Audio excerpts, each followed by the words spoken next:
So now we move on to our next component, that is future worth method of comparison.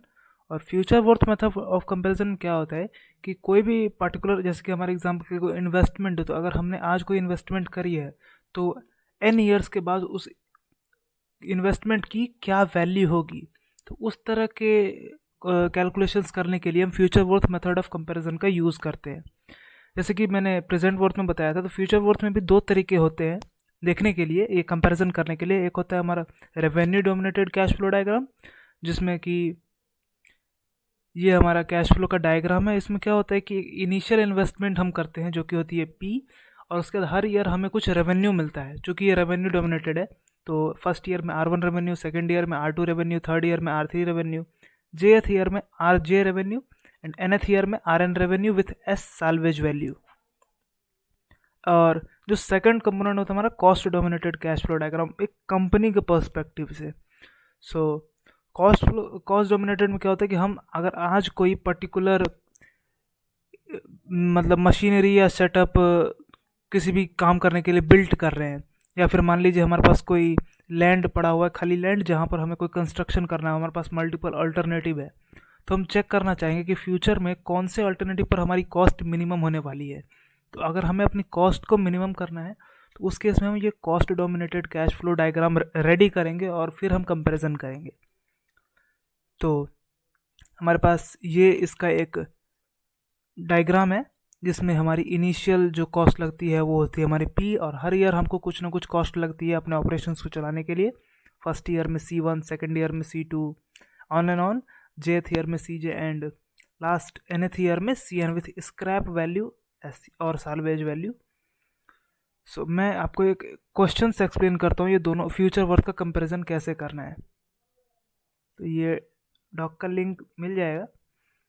So in the future worth, ये मैंने अभी बता ही दिया है कि future worth of various alternatives will be computed, then the alternative with the maximum future worth of net revenue और with the minimum future worth of net cost. तो अगर हम रेवेन्यू चेक कर रहे हैं तो हमें मैक्सिमम रेवेन्यू चाहिए ऑल्टरनेटिव्स के बीच में, और जब हम कॉस्ट को चेक कर रहे हैं तो हमें मिनिमम कॉस्ट चाहिए सारे फ्यूचर वर्थ के जितने भी हमारे ऑल्टरनेटिव है उनके बीच में। ये revenue dominated cash flow diagram, so ये रेवेन्यू के बारे में है, जो मैंने अभी बताया कि रेवेन्यू का डायग्राम कुछ ऐसा होता है, हमको ये रेडी करना पड़ेगा। मैं यहाँ पर जो एग्जांपल शो करूँगा उसमें मैं रेडी नहीं करूँगा, ये आपके लिए है, मैं क्वेश्चंस को सॉल्व करूँगा, ये होमवर्क होगा आपके लिए कि आपको ये कैश फ्लो डायग्राम रेडी करना है। वैसे मेरा जो सेकेंड वीडियो है उसमें मैंने कम्प्लीटली बता रखा है कि डायग्राम कैसे रेडी किया जाता है और कितने टाइप्स के डायग्राम होते हैं। तो मैं आगे मूव करता हूँ। तो ये revenue dominated cash flow diagram में फ्यूचर वर्थ निकालने के लिए इस फॉर्मूले का यूज़ होता है। इस फॉर्मूले को आपको लिख के कैलकुलेट करना पड़ेगा, ये आपको भी पता है। वैसे मैंने कैलकुलेट करके अपने क्वेश्चंस में पहले से वैल्यू डाल रखी है, तो वीडियो छोटी होगी, टाइम कम लगेगा। तो आप प्लीज़ इस फॉर्मूले का यूज़ करके कैलकुलेट करिएगा। इसमें ये मैंने नोट दिया हुआ है कि if we have some more alternatives which are to be computed with this alternative, मतलब अगर हमारे पास एक से ज़्यादा अल्टरनेटिव है तो हम सबकी पहले वैल्यू कंप्यूट करेंगे और देन उसके बाद कंपेयर करेंगे। Finally the alternative with the maximum future worth amount should be selected as the best alternative. ये रिमाइंडर है, हम रेवेन्यू चेक कर रहे हैं तो जिस किसी की भी फ्यूचर वर्थ सबसे ज़्यादा होगी हमें वो वाला अल्टरनेटिव चुनना है। और हमारे कॉस्ट डोमिनेटेड में, कॉस्ट कैश फ्लो में क्या कि ये हमारा कैश फ्लो, ये आपको ही रेडी करना पड़ेगा, ये मैं पहले ही बता चुका हूँ, तो टाइम वेस्ट नहीं करना है। ये हमारा फ्यूचर वर्थ की वैल्यू कैलकुलेट करने का फॉर्मूला है cost dominated cash flow diagram में। यहाँ पर FW मतलब फ्यूचर वर्थ, और ये C1 कॉस्ट है, S कॉस्ट है, ये जो यहाँ पर इस फिगर में दिया हुआ है। इसका भी एक रिमाइंडर मैं आपको दे दूं कि इस फॉर्मूले में अगर हमारे पास एक से ज़्यादा ऑल्टरनेटिव हुए तो हम हर एक ऑल्टरनेटिव को पहले कंप्यूट करेंगे और देन उनके बाद उनके बीच में कंपैरिजन करेंगे। और चूंकि ये कॉस्ट है और हमको मिनिमम कॉस्ट चाहिए हर केस में, तो हम चेक करेंगे कि कौन से ऑल्टरनेटिव का कॉस्ट मिनिमम है। जिस भी ऑल्टरनेटिव का कॉस्ट मिनिमम होगा उस ऑल्टरनेटिव को हम सेलेक्ट करेंगे। Please ignore the background noise if anyone is coming. So next we move on to the examples. So the first question we have two investment, दो इन्वेस्टमेंट है हमारे पास, जिसमें इनिशियल ईयर में हमने एक में 50 lakhs इन्वेस्ट किए और सेकंड में हमने 45 lakhs इन्वेस्ट किए। और ईयरली हमें पता है कि हमें फर्स्ट इन्वेस्टमेंट में 20 लाख का रेवेन्यू होगा, मतलब गेन होगा, अगले 4 सालों के लिए, और सेकंड वाले में हमें 18 लाख का गेन होगा अगले 4 सालों के लिए। तो अब 18% का हमारा इंटरेस्ट रेट है, तो हमें बेस्ट ऑल्टरनेटिव चुनना है फ्यूचर वर्थ मेथड का यूज़ करके कि कौन से ए या बी के साथ हमें जाना चाहिए जिससे हमें मैक्सिमम फ़ायदा हो। चूँकि ये एक रेवेन्यू डोमिनेटेड का क्वेश्चन है, आप थोड़ा सा रिवाइंड करके देखेंगे तो आपको समझ में आ जाएगा कि रेवेन्यू डोमिनेटेड का क्वेश्चन है। तो आप प्लीज़ इसका डायग्राम बनाइएगा, मैं इसके क्वेश्चन पे सॉल्यूशन पे जा रहा हूँ अब। सो एक मिनट, यस। इनिशियल इन्वेस्टमेंट हमारी ए के केस में हो जाती है 50 लैक्स, और एनुअल रेवेन्यू है हमारा 20 लैक्स। इंटरेस्ट रेट हमारा 18% जो कि हमें यहाँ पर दिया हुआ है, और लाइफ है हमारी 4 ईयर्स। बस इन सारी वैल्यूज़ को मैंने जो यहाँ पर फॉर्मूला दिखाया था इस फॉर्मूला में प्लग कर देना है बस। P हमें पता है, I हमें पता है, I का पावर N वो भी हमें पता है, R1 हमें पता है, I पता है। ये जो यहाँ पर है ये पावर में n-1 है, ये नोशन में पता नहीं क्यों रेंडर नहीं हो पाया ठीक से, लेकिन ये पावर में है n-1। ये भी पावर में है n-2, और ये n-j भी पावर में है 1 + i की power n-j plus revenue at the nth year भी हमको पता है, और s चूँकि हमारे पास कुछ है ही नहीं तो हम यहाँ पर 0 लेके चलेंगे इस क्वेश्चन में। सो अगर हम कैलकुलेट करें फ्यूचर वर्थ, सो उस फॉर्मूले का यूज़ करके मैंने थोड़ा शॉर्ट में कर दिया इसको, -50 lakh f/p 18% 4, 20 lakhs into f/18% 4। ये सेकेंड वीडियो जो है हमारा कैश फ्लो इंटरेस्ट रेट्स, उसमें मैंने एक्सप्लेन किया हुआ है कि ये कैसे होगा, तो मैं रिपीट नहीं करूँगा। अगर हम कैलकुलेट करें तो हमारी फर्स्ट ऑल्टरनेटिव की फ्यूचर वैल्यू आती है 7,35,000, और अगर हम अपने सेकंड ऑल्टरनेटिव देखें तो इसमें इनिशियल इन्वेस्टमेंट है हमारी 45 लाख की, और एनुअल रेवेन्यू है हमारा 18 लाख का, जिसमें इंटरेस्ट रेट है हमारी 18%। अगर हम इसका कैलकुलेशन करें, लाइफ हमारे पास 4 ईयर्स में पता ही है कि यहाँ पर ये 4 है लास्ट में।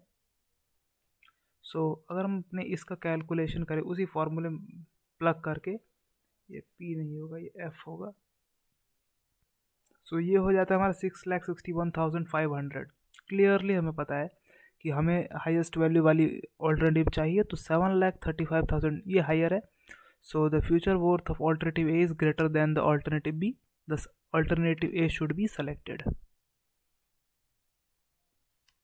Typing mistake. और अगर हम अपना सेकंड क्वेश्चन देखें, so a man owns a corner plot, ये जिसका मैं एग्जांपल आपको उसमें पीपीटी में भी समझा रहा था कि अगर एक आदमी के पास एक कॉर्नर प्लॉट है और वो डिसाइड करता है कि उसने बहुत सारी कैलकुलेशंस करी और उसके बाद उसको पता चला कि उसके पास 2 ऑप्शंस हैं जिससे वो उस लैंड का कुछ यूज़ कर सकता है, कॉर्नर प्लॉट का कुछ यूज़ कर सकता है। उसका फर्स्ट ऑप्शन है कि वो उस पर एक गैस स्टेशन बनाए, या सेकंड ऑप्शन है कि वो उस पर सॉफ्ट आइसक्रीम की एक स्टैंड बना दे। तो उसने जो कैलकुलेशंस करी स्टडी करने के बाद उसके पास ये टोटल उसके पास एक फर्स्ट कॉस्ट उसको पता चला कि इतनी इतनी कॉस्ट लगने वाली है और ये होने वाला है। तो उसकी फर्स्ट कॉस्ट गैस स्टेशन के लिए थी 20 lakh and soft ice cream stand के लिए थी 36 लाख। उसको एनुअल प्रॉपर्टी टैक्स लगना था गैस स्टेशन में 80,000 और सॉफ्ट आइसक्रीम स्टैंड में 1,50,000। एनुअल इनकम गैस स्टेशन से 8 lakh and soft ice cream stand से 9,80,000। लाइफ ऑफ बिल्डिंग 20 ईयर्स, दोनों की इसमें सेव। साल्वेज वैल्यू 0, मतलब 20 ईयर्स के बाद नो वैल्यू, ना गैस स्टेशन की कोई वैल्यू ना सॉफ्ट आइसक्रीम स्टैंड की कोई वैल्यू, कबाड़ा। सो हमें उस ऑल्टरनेटिव को चुनना है जो कि हमारे लिए मिनिमम कॉस्ट लेकर आएगा, जो कि हमारी आई है। इंटरेस्ट रेट है हमारा 12%। सो हमारी इंटरेस्ट रेट है 12%। ना अपने अगर सोल्यूशन पे मूव करें तो हमारा फर्स्ट है कि हम गैस स्टेशन बिल्ड करेंगे। गैस स्टेशन बिल्ड करने के लिए हमें एक इनिशियल कॉस्ट लगेगी जो होगी 20 लाख की, और जो हमारा नेट एनुअल इनकम होगा वो होगा हमारा जो भी एनुअल इनकम है minus annual property tax, UAL, annual property tax. तो सो वो हमारी होती है 7,20,000। वो मैंने रुपी का साइन नहीं दिया क्योंकि मेरे को टाइप करना था, आप समझ के चलिए कि ये रुपी है या डॉलर वटेवर। सो लाइफ हमारी है 20 ईयर्स की, इंटरेस्ट रेट है हमारे पास 12% यहाँ पर लिखा हुआ है। और इसका अगर हम फ्यूचर वर्थ को कैलकुलेट करें उसी फॉर्मूले में सारी वैल्यूज़ को प्लग करके तो हमारे पास वैल्यू आ जाती है 3,25,85,440। और अगर हम सॉफ्ट आइसक्रीम स्टैंड वाले ऑप्शन के साथ चलते हैं, उसके लिए कैलकुलेशन करते हैं तो हमारी फर्स्ट कॉस्ट हो जाएगी 36 लाख। नेट एनुअल इनकम 8,30,000, ये माइनस करना है बस। Life 20 years, interest rate 12%, compounded annually.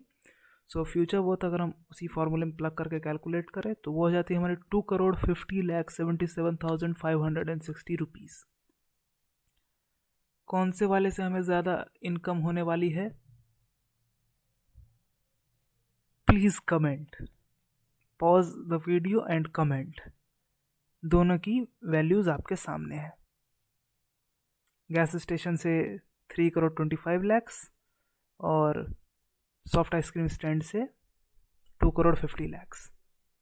कौन सा ऑप्शन हमें चुनना चाहिए, ये हमारा क्वेश्चन है। थोड़ा सा सोच के कमेंट करिए।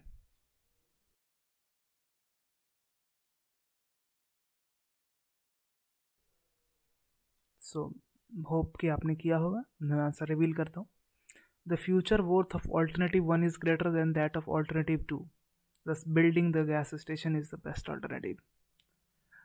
Thank you so much. और नेक्स्ट वीडियो में एनुअल इक्विवेलेंट मेथड और रेट ऑफ रिटर्न मेथड को मैं एक्सप्लोर करूँगा। Thank you.